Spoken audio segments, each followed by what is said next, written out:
Hi again. So here we are in our screencast presentation for WIDA.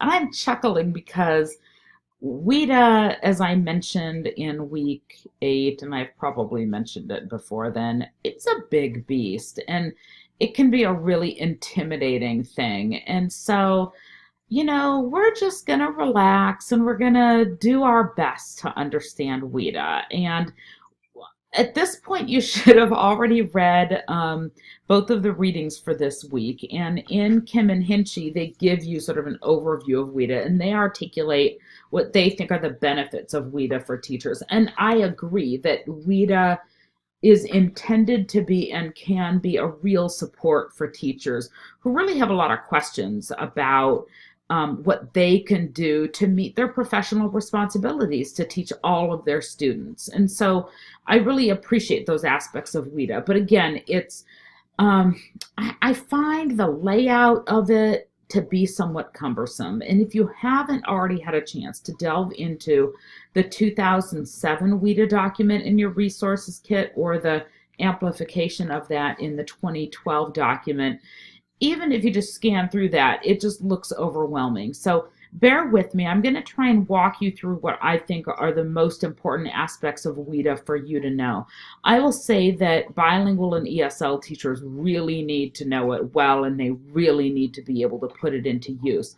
I think because you are not bilingual and ESL majors, I have particular goals in mind for you for WIDA. So this is what I want you to be able to do with WIDA. I want you to become familiar with the terms that are used in WIDA. Terms like model performance indicators, language functions, academic language, things like that. I want you, and we already started this last week, but I want you to recognize the difference between and to be able to create both content objectives, the kinds of things that the Common Core might help you create those, or the next generation science standards. Right? I want you to be able to create content objectives and to recognize them, as well as to understand the difference between those and language objectives. And I want you to be able to begin creating language objectives for your teaching. I want you to be able to recognize how WIDA relates to or supports the Common Core standards and academic language, as well as how WIDA might relate to and support other standards documents, again, like the next generation science standards as an example.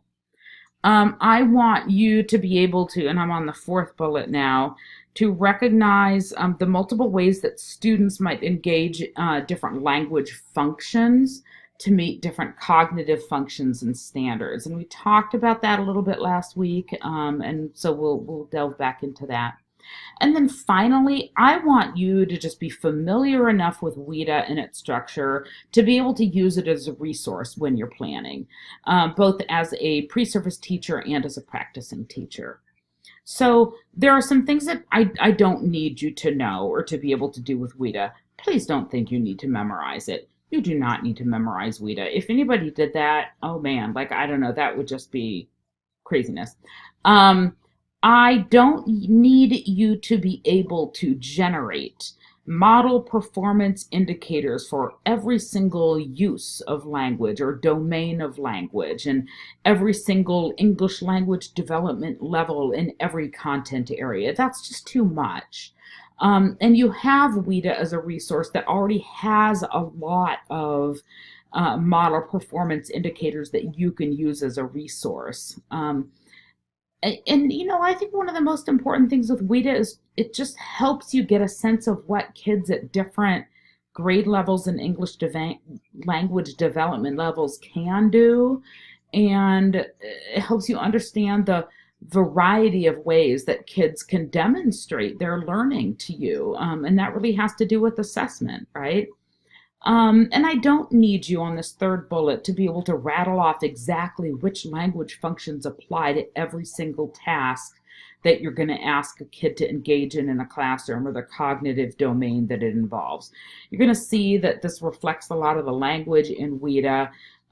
So I guess when I think of WIDA, I think of WIDA a lot as like guidelines. Like if you've seen Pirates of the Caribbean and Captain Barbossa is talking about the pirate manual, and the way he talks about it is it's not a word for word document, it's just guidelines, right? So think about WIDA that way. It's supposed to be a resource and guidelines for you so that you can effectively meet the linguistic strengths and needs of all of your students. All right, with that little intro, let's jump in and start with some English language development levels. So if you were to pause this presentation and go into the 2007 WIDA document, you would find this chart on page 3. Now, throughout the WIDA documents, you're going to see this scale, or I guess they call it a strand, right, of from entering to the reaching level of English language development. And so for different objectives and lessons, you could create different what are called model performance definitions or indicators for every task that you ask students to do. This is just a very general overview of how WIDA understands these different English language development levels. So for example, a child who is at the entering level might be a newcomer to this country, into the English language. Some newcomers, keep in mind, may be brand new to this country, but they may already speak some English. So the entering level isn't necessarily synonymous with somebody being a newcomer to this country. Rather, it means, as you can see down here, that someone at the entering level often is expected to use pictorial or graphic representations of the language and content areas. So maybe matching a concept to a picture and that sort of thing. They can often use words, phrases, or chunks of language, particularly when they're presented like by the teacher or appear with one-step directions or instructions that are fairly simplistic. They can often engage with WH questions, who, what, where, when, why, that sort of thing, and statements, particularly if they have some visual or other kinds of graphic supports or other kinds of supports like manipulatives and things like that. And you can see that as kids move through these stages of language development to beginning, developing, you're going to see a lot more specifics, maybe the ability to use phrases in short sentences. They'll be able to put together longer strings of language, but you're still going to be seeing some errors in, word choices, syntax or grammar, especially the sounds of language, right? And you'll see that those things start to become more regular as you move up through the levels. So it might be helpful for you to pause the presentation and read through each of these levels. So you're just starting to get a very general understanding of the kinds of things that kids are able to do with language as they move through these stages. So go ahead and pause it, and then you can return to this page. Okay, so assuming that you've paused it and read through those, and now you're back here with me, one of the things I want to point out that one of the issues I have with WIDA is that when you look at a chart like this, it really assumes that kids are moving through these stages from entering to reaching in a very linear way. And I don't think that that's always the case. In fact, I think it's typically not the case. People develop competencies in language, whether it's their own native language or languages or additional new languages. People gain proficiency in different areas. So, for example, I like to use my dad as an example. He speaks Spanish. English is his first native language, and he speaks Spanish as a second language, kind of like I do. He's a doctor. He's a retired doctor. And he's even gone to Spanish-speaking countries and given presentations. He'll see patients in Spanish sometimes and he knows enough to be able to communicate with them. So if he's talking about the medical field, he's pretty darn fluent. But if you ask him to talk about a soccer game in Spanish, he's lost. He can barely even say pass the peas, right? So it's hard to plug him into, in general, into one of these levels. It really is dependent in many ways on what people's interests and expertise are. So that's something important for you to keep in mind. If you're working with a kid who is just, really into science and the natural world, and let's say you've got this kid who's, English is a second language, and he and his family, are really into hunting. They did it in their home language, and they go hunting on a regular basis. When it comes to science, in particular the natural sciences, this is a kid whose language could be at the expanding level, right? But when it comes to, reading fantasy and fairy tales and stuff like that, might be at more of the beginning or developing level. So it's not a neat and clean, it's often not a neat and clean linear development. So something for you guys to keep in mind. Let's take a closer look now at the WIDA document. You may already have the 2007 document open. What I would like you to do is to take a look, navigate to page 13, and I'm going to do the same thing. And once we get to page 13, what I'd like you to do is this. I would like you to take a look at column 2 and standard 2. This will make more sense once you get there. And so go ahead and do that. Go to page 13 of the 2007 document. And page 13 is going to show us part of WIDA for grades 1 and 2. Alrighty, here we are on page 13. One of the things that you'll notice is this is the first page that you land on once you leave the pre-K and K section and you move on to grades 1 and 2. And you can see a similar thing at the beginning of each grade level section. So we're in grades 1 and 2. And again, I'm using this as an example because it covers the grade level range for both early childhood and elementary education. And we have our different standards here. Remember last week I talked to you about how there were 5 different standards of WIDA. There's standard 1, which is social and instructional language, like getting through your classroom day. Can I go to the bathroom, line up, it's time to go to recess, that sort of thing. And just general social interaction. Standard 2 is the language of language arts, and so that's why I asked you to take a look at standard 2. Standard 3, you could do the little thing I'm about to talk about with standard 3 as well, because that's also in the Common Core.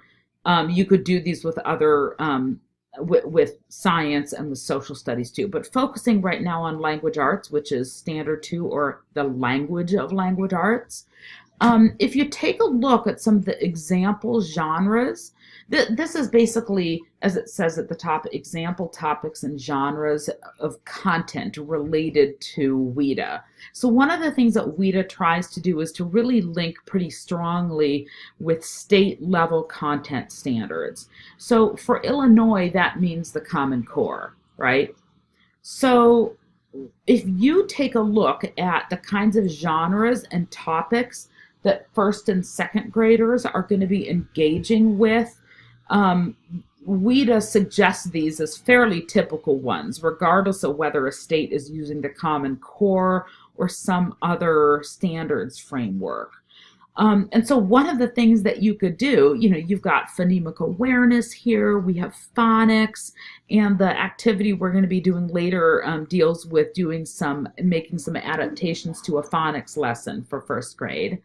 You can see some role play, story elements, storytelling, learning about word families, different kinds of genres that very young children are going to be engaging with, right? So if you were to go into the Common Core standards, and you might actually decide to pause and do this right now. You could go into your resources kit and pull out the Common Core standards, and you could go find standard, English language arts for first grade. And you could just kind of scan through there, and you're going to see that the standards reflect a lot of these topics and genres. And so that's intentional. Is it a 100% match? No, but WIDA is really intended to map on fairly easily to typical content standards for each grade level. So I'm going to navigate back to the presentation, the Google slide now. So what I want to draw your attention to now in the same 2007 document is a little bit more detail with regard to expectations for performance across levels of English language development. And this is where there's a strong connection to what Kim and Hinchy were talking about in chapter 5 of their book about formative and summative assessment. So if we go to the 2007 document and we scroll to, what did I say? I think I said pages 16 through 19. Yeah. We're going to see, where are we? There's page 16. So you can see what I mean about it looking really overwhelming. But we're still in grades 1 and 2 right now. And we are in Standard 2, the language of language arts. And if you scroll back and forth, you're going to see similar charts for other content areas as well. So for mathematics, for example. And what we have on pages 16 and 17, you're going to see the language of language arts formative framework, okay? And what you're going to see are those English language development levels across the top. And then if you look here, you're going to see example genres and topics. These are just examples, right? These are taken straight out of that earlier page 13, right? And then the other thing that you're going to see are the 4 language domains, right? So listening, speaking, reading, and writing. So here on page 16, we've got a formative assessment framework for listening and speaking in these areas of language arts. Right? And then what it does is it gives you examples of, for example, speaking within this area and what a kid who is at the entering, beginning, developing, etc. level, at this grade level, would be able to do, in generally speaking, in terms of speaking and storytelling. So for example, at the entering level, a kid might be able to repeat new language related to story pictures or wordless picture books modeled by teachers. So you've got that support of modeling in there. At the next level, at the beginning level, you can see that the idea is that a student would be able to describe people or places depicted in a story, in story pictures or wordless picture books in small groups or pairs. So here you've got that working collaboratively in small groups, right? Which was what chapter 3 of Gibbons was about. And then as they continue developing to the developing level and expanding, you'll see that they're able to do more with language with regard to storytelling and speaking, right? So up until you've got the bridging level, and students would be able to create original stories from a series of pictures, wordless picture books, or personal experiences. And so you can see the same thing if you continue scrolling down for language arts. You'll see for reading and you'll see for writing, right? So reading, for example, let's take a look at this. And the example topics for reading here, it's just a couple of them. This one chart isn't meant to cover all aspects of reading. They're just showing an example here. So an example of maybe reading nonfiction and let's say the teacher's been teaching phonics and story sequences, right? So at the entering level, students might be able to demonstrate awareness of unique sounds by pointing or through gesturing to letters and words, right? A student might be able to sequence a series of pictures to tell stories. Hold on to that because that's going to relate to a later slide. And then you can see that students would be able to do more with language as they progress in their language development. Okay. So I kind of wanted to draw your attention to that just so that you can get a sense of how within certain content areas and with certain topics in which you would have specific content objectives, you can see how the array, the range with which children from different English language development levels might be able to demonstrate what they know about that. Okay, so that's my purpose for taking a look at that with you. So what I'd like to do now with you is to review a little bit about what we talked about last week with academic language.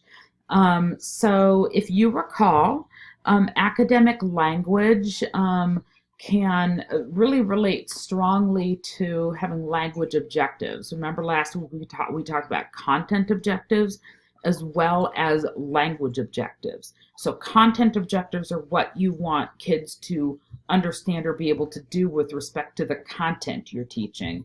And language objectives is what you want kids to be able to do with language to communicate around that content area or around those content area objectives. In other words, the language that you need them to be able to use to participate in the your lesson and to be able to meet the content objectives. So when we think about academic language, if you recall, I introduced you to the notion of academic language functions, academic language demands, and supports. So again, just to recap some of this from last week, functions, it's kind of like your language objectives. It's what you want students to be able to do with language, right? So I want my students, as a result of this lesson, students are going to use adjectives to describe the main character in a narrative or something like that, right? Let's see. Demand. So it's basically what you want them to do with language. So demands. The demands typically include vocabulary, discourse, and syntax. And these actually I'm going to show you on the next slide. It's again a graph that's in the WIDA documents that again is helpful in this regard. So vocabulary, that's keywords, sometimes phrases that kids will need to know if they're going to be able to communicate with regard to your content objectives. Discourse refers to ways of using language and language complexity. So talking like a scientist, talking like a literary analyst, talking like the mathematician or whatever. And so it's not just words and phrases, but it's also things like being able to cite textual evidence, for example. Syntax, a lot of people get that mixed up with discourse, but syntax is really focused more on grammar. It can also focus on morphology, word parts, conventions of language. So for example, I think an example we talked about in week 8 is if you want kids to be making predictions about what's going to happen in a text, you're no longer using the present tense, but you want them using the future tense. So you could give them sentence frames. So a support is what you do as a teacher to help them with those demands. So in the case of predictions, you might give them some model sentences or sentence frames. I think blank will happen because X, Y, and Z, right? So that's the functions, demands, and supports. This should look familiar to you now. This basically goes over the same thing and gives you some more detail. So I'm not going to go over it now, but again, this is a resource that you have in your WIDA documents that you can consult. So the next thing I want to do with you is to talk about model performance indicators. This is a big part of WIDA, and quite honestly, it's probably the part that people get most hung up on. So again, you should have a general sense of what they are from reading Kim and Hinchy's chapter 5, but MPIs are meant to be examples. They're not meant to be fixed. So what I mean by that is when you go through the WIDA document, you're going to find a lot of examples of model performance indicators, but you're not going to find every single one that you're going to need ever, right? So that's why it's pretty important to know what they are and how you might craft model performance indicators. So they're basically guidelines of the language with which students can engage during instruction and assessment. One of the key things that's related to model performance indicators are cognitive functions. And I'm going to show you in a bit kind of what this looks like in WIDA. So bear with me. But when you have like a page in WIDA that might go along with your lesson, there are like graphic organizers you can use to create your model performance indicators. I'm not going to have you do this until the cows come home, but we will do this just a little bit this week and next week. But the idea is that you need to be thinking about the cognitive functions that relate to your content objectives. So if you want, I'm trying to think of a content objective. If you want, well, let's take the life cycle of a frog, right? So you want your students to be able to understand the different life cycles of a frog, right? The different stages of development that frogs go through. You're probably going to be wanting to engage them in different cognitive functions, okay?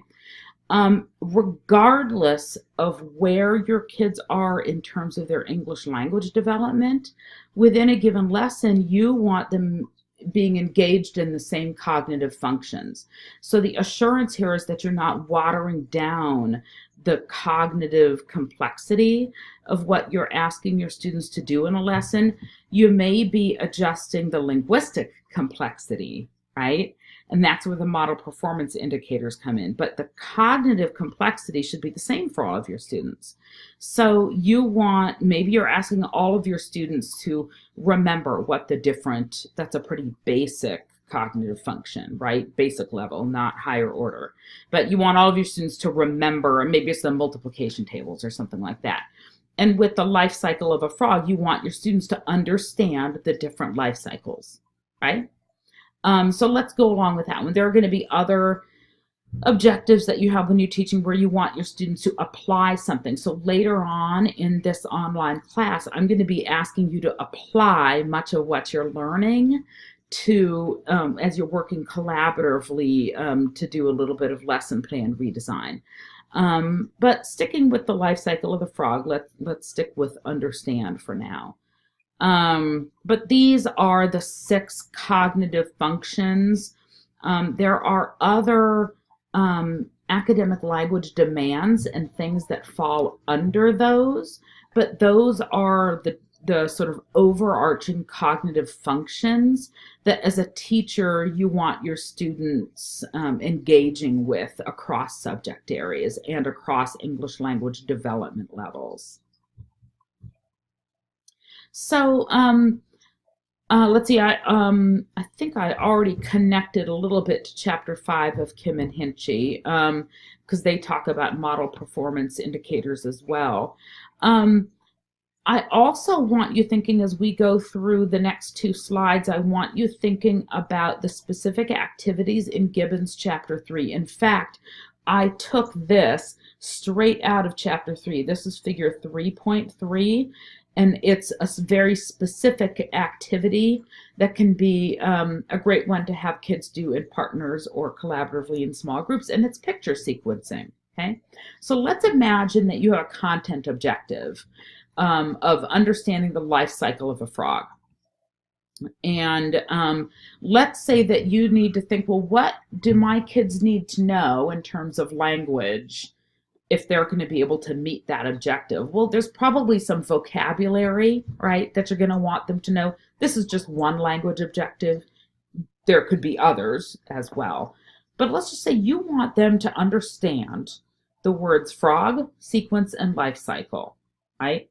And so let's think about a model performance indicator. Again, you'd likely have more than one for each lesson, but here's one. Let's think of a model performance indicator for the entering level of language development. That's the beginning, right? Remember, at this level of English language development, kids aren't really stringing together lots of words, right? And so I want to be thinking about all the different supports that I can be using, and I want to think about how I can still be holding my student accountable to this cognitive function of understanding, right? The content area, but in a way that they don't have to string together a whole bunch of language to tell me. I don't want them to stand there and explain to me in oral language all of the different stages of the life cycle of a frog. So one of the things that I might do is really have them sequence, and I could use some pictures to do that, some illustrations, right? So my model performance indicator for a kid for this lesson at the entering level might be that this child is going to sequence the different stages in the life cycle of a frog using detailed illustrations, right?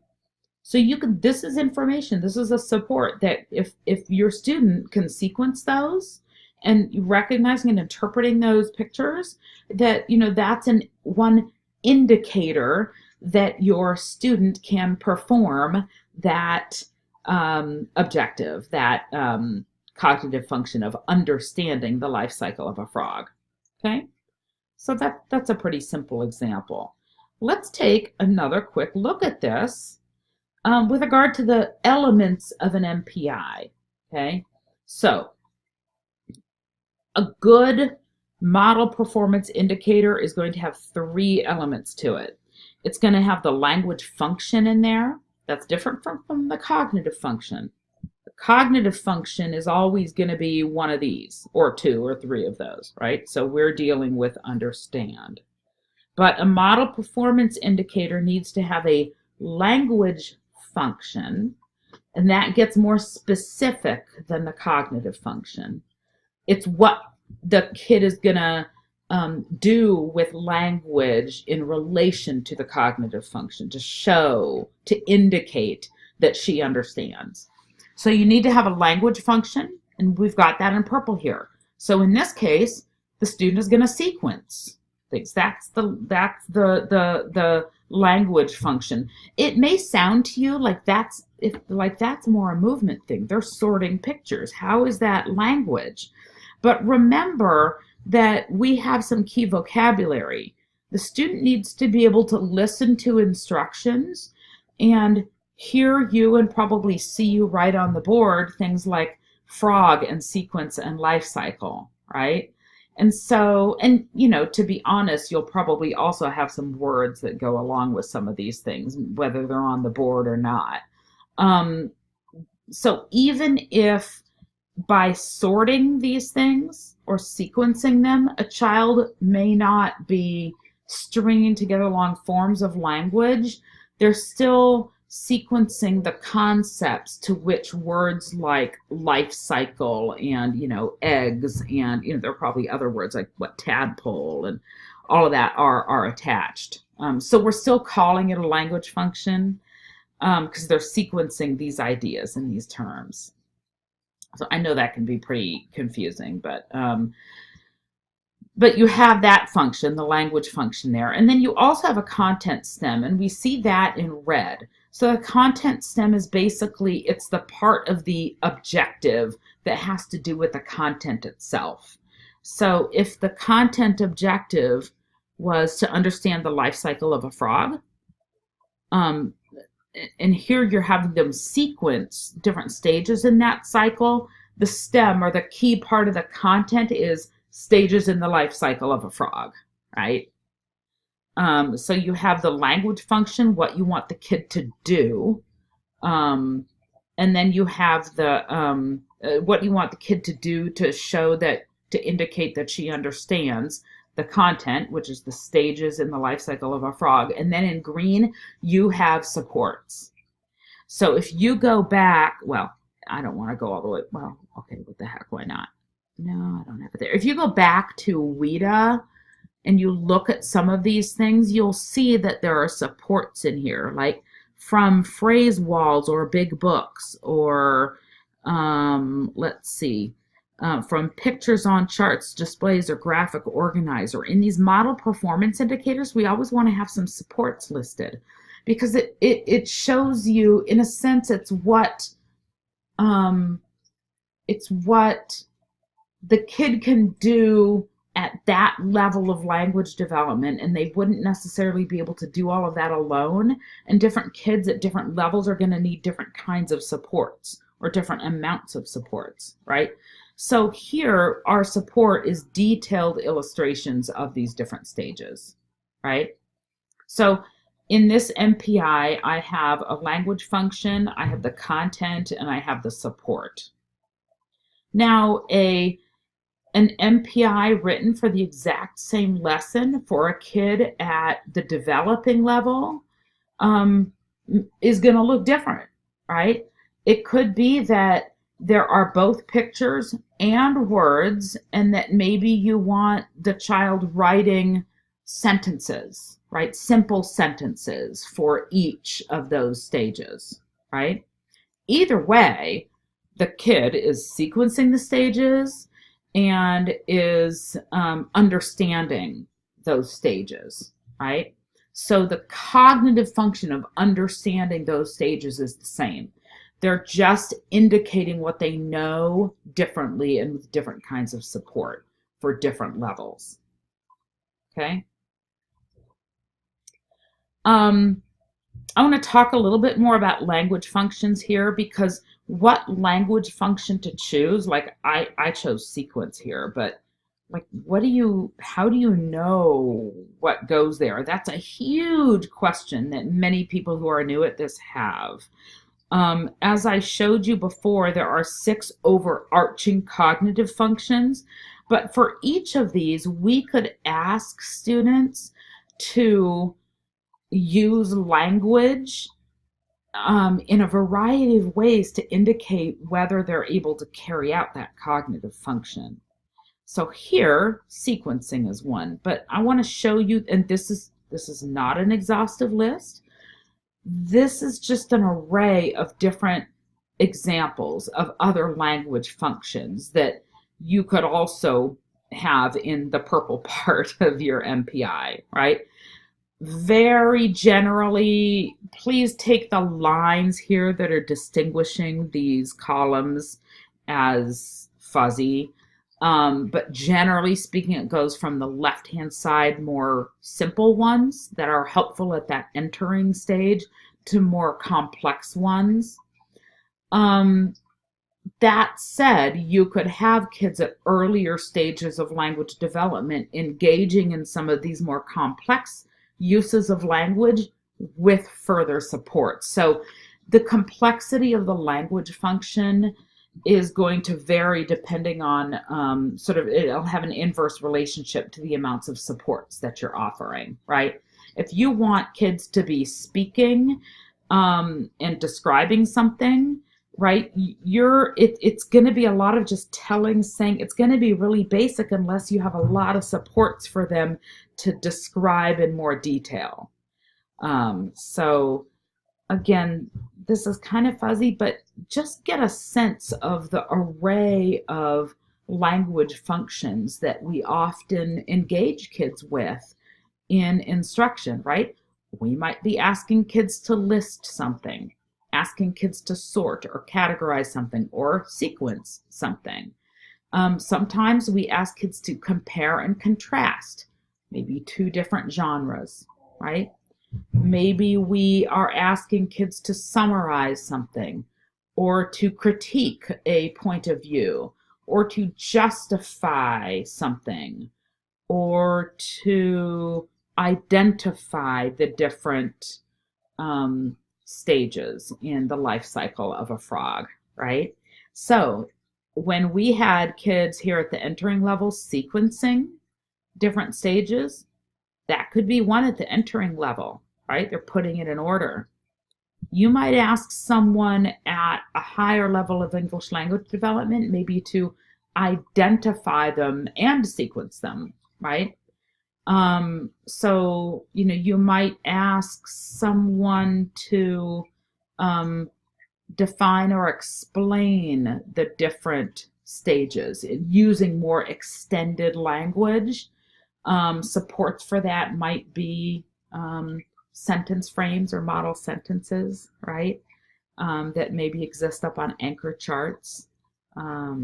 And again, you may have them doing this collaboratively as an extra support. So this is not an exhaustive list, but it gives you examples of language functions that are going to relate to some of the cognitive functions, those 6 cognitive functions that kids will engage with in the classroom. Oh, Lordy, I am losing my voice. All right, we're almost done. So what I would like us to do is to take a look at some examples of MPIs. And I have examples for kindergarten, first grade, and grade 2. So, okay, so you can go find these sorts of model performance indicators in the WIDA documents. This is just one. There are a gajillion in there, right? But this is an English language development standard 2, the language of language arts. I just kind of want to point some things out to you here in this document. And here the topic would be features of print, okay? And we can see here that when WIDA presents these, they have a connection to the content. So here, the connection is to the Common Core Reading Standards, Foundational Skills number 1, kindergarten. Demonstrate understanding of the organization and basic features of print, right? It has all of this stuff in there, okay? And it also has an example context for language use. If you were planning this yourself, you would put your Common Core standards here, and then you would state what the context is for language use. So here, this is just an example. Like maybe students are exploring the features of print in a variety of books, right? So you could have like a table, each kindergarten table, and maybe 4 kids at each one, and they're just kind of going through a whole bunch of books, right? And they're examining them. But that context then is going to be classroom dependent. This is just an example. I want to draw your attention to the cognitive functions. So remember, this is what students across these levels can do. So for this lesson, the idea is that students at all levels of English language proficiency will remember features of print, okay? So we can look at, we can see that this is an MPI that is specifically for listening. And we can look at, and we see down here topic-related language. So interacting with grade level words, expressions such as title, turn the page. So this gets at some of the vocabulary you'd probably want to teach. But you can see the different indicators for different levels of what they might be expected to do. So with the bridging level, and by the way, you see level 6 reaching over here, that's kind of like, I don't even know why they put that in there. It's sort of like you're no longer even like your native fluency, right? So take a look at level 5, bridging. Identify features of print in response to expanded multi-step oral instructions. Okay, so that gets at listening, right? And following a model. For example, find the author's first and last name and then show me the uppercase letters, okay? So let's take a look at what expanding would look like. Identify features of print in response to expanded WH questions by pointing and following a model. For example, where do you find the author's name on the title page? Show me where you find it, right? See how that's a little bit different than the prompt here? Here we have identify features of print in response to WH questions by pointing and following the model. Who wrote this book? Show me the author. Notice, one of the things I want you to notice here is the increasing, as you go sort of toward lower levels of language, English language development, you see a simplification of language and the instructions, as well as different ways of showing. So for example, by pointing, right? Let's see. Identify features of print in response to questions involving a choice and following a model. For example, is this the title or is this the title? Show me the title. So you're making it more simple in terms of the language input and how the child can interpret that to make a decision in order to indicate that she or he knows how to identify the title. And then one-step oral commands, so much more simple oral commands at the lower level there. Let's take a look at first grade. Okay, I just brought another one up here. This is ELD Standard 2, the Language of Language Arts. And I'm focusing on language arts right now with all three of these examples because that's what you're going to be doing in your collaborative activity next. This topic is text elements, right? And we again see the connection to the Common Core. This is a writing focus here, right? Students are going to be writing opinion pieces. An example context here, student authors are producing illustrated text incorporating different elements of different text types based on prompts. And then the cognitive function here is to create. They're going to be creating original text. And it doesn't matter whether you're entering or bridging or anywhere in between, you're going to be creating original text, right? So you can see, let's start this time with level 1. Draw icons or symbols to represent ideas and text elements from models. Emerging, produce labeled illustrations to represent ideas and text elements from models. For example, I like the dog. By the way, when it's saying models, anytime the teacher is teaching a lesson, you're going to have modeled, right? You're going to have shown them what you want them to do. Or there may be mentor texts that you've used, right? Texts that you've read aloud and you've pointed out how the author does things. Those are all models. You may have developed an anchor chart, right? And so you have it up on the wall, and that can be a model. So that's kind of what's meant by that. For developing, notice the increasing complexity, even though the cognitive function is the same. Provide details about the ideas and text elements from models. I like the funny cat, so we have the addition of details in that productive language, right? Here it gets more detailed. Connect ideas and text elements from models. For example, the dog plays in the park. I like the big park, okay? Now, once we're up at the bridging level, it's more complex. So incorporating text elements.